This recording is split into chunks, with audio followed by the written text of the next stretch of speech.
All right, all right. Welcome to Lessons from a High School Dropout.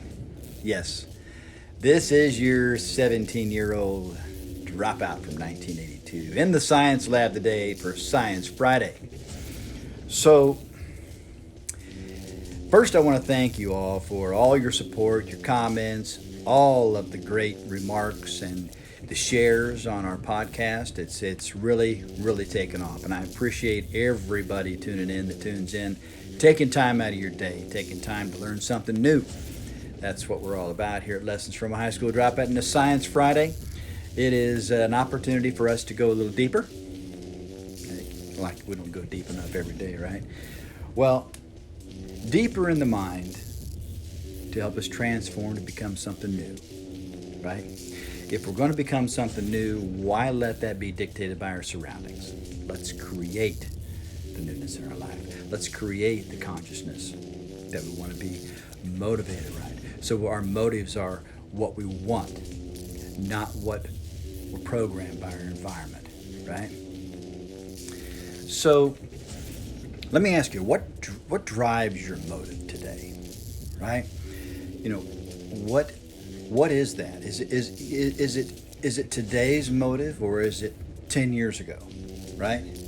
We don't want to be, going into the same program of what we had running in the background of our mind, our subconscious mind from 10 years ago, and expect our motives that are important for us today to be manifesting in the vision. So I bring this up, but let me say this. I believe that the invisible force of the internal drive that's activated is the most powerful force in human nature. Now, I'm going to ask you a question. I'm going to let you think about this, and that is, what is that force, do you think it might be? What is that force? Right? Sun, wind, right? Well, I believe that powerful force is right within us, that subconscious mind. The subconscious mind that we program through our surroundings. And I believe that when each of us look around, we see a lot of powerful intellect in our world, right? The technology, the great minds.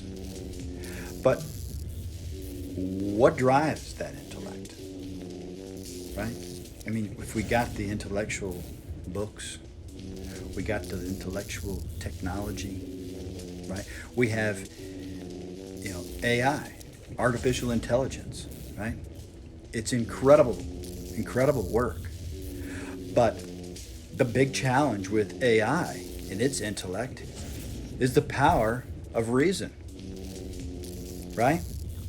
Now, if I walk in the room and I call you an idiot, you're going to have a reason to bring emotion into this. That emotion is going to say, what do you mean I'm an idiot, right? So I believe that the power of emotion, right, that voice of reason as to why we're going to have one emotion or the other is what drives us. And that emotion is programmed through a feeling. Now, we've talked about this when we talk about the subconscious mind. We talk about that feeling, getting that feeling, right?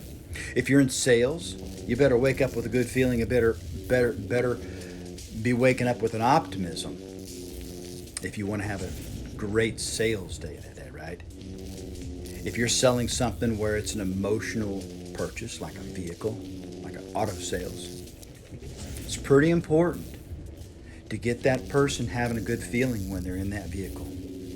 It's pretty important that that feeling gives them the sense of, hey, this is good for me, right?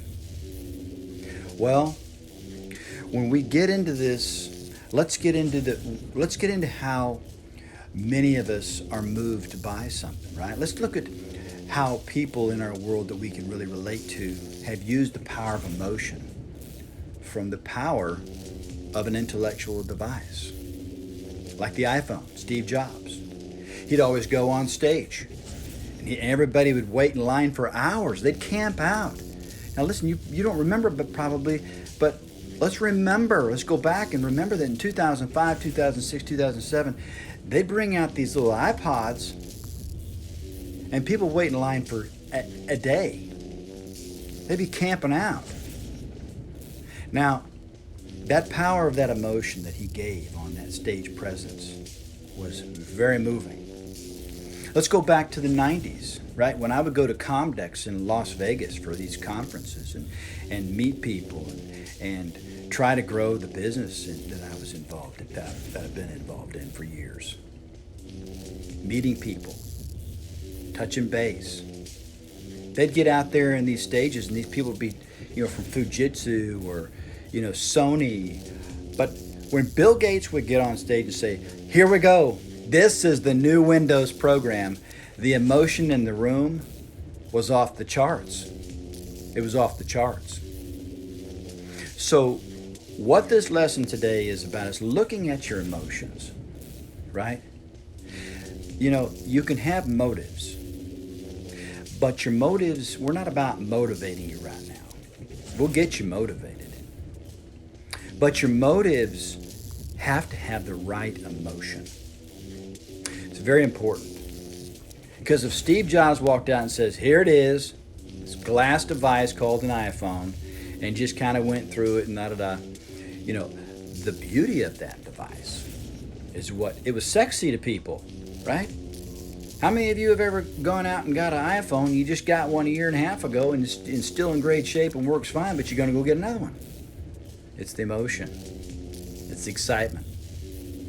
So listen, whatever's driving you today, positive or negative, let's channel a new emotion into your life. Let's bring in a little Steve Jobs, a little whoever that does the emotion better that you want to emulate, right? We've talked about invoking that alter ego. Invoke that emotion that you had, on your last sale, right? Emotion you had on the last time you had an important meeting where you needed to close something, you needed to get an agreement, you needed to get a signed contract, whatever it is. Maybe it's a yes from your love of your life. If you walk in and say, hey, I'd like to marry you. Yeah. Okay. Yeah, okay, right? No, that's not what we do. We look deep, we act with a vision, and we remember these emotions and these feelings are programming the subconscious mind. They're programming your activity in the future. As you hear me say, 95% of what we do every day is pretty much the same thing we did the day before. So if we want to have newness in our life, we want to have new excitement in our life, we got to check those feelings, we got to check those emotions. Folks, that's your Science Friday. That's short and to the point. And thank you for tuning in. Listen, you're watching this on YouTube. Let's invite you to like us, okay? Please, it's really important for us. If you like this, if you want to support us, if you're not going to watch us all the time, you still want to support us because you want to come back and listen every now and then, hey, we'll take every now and then, right? I get it. We're all busy. You can ring that bell. God love you. Ring that bell for me, right? Subscribe to all of them. We'll send them to you if you want to catch them in your feed. Hey, please do.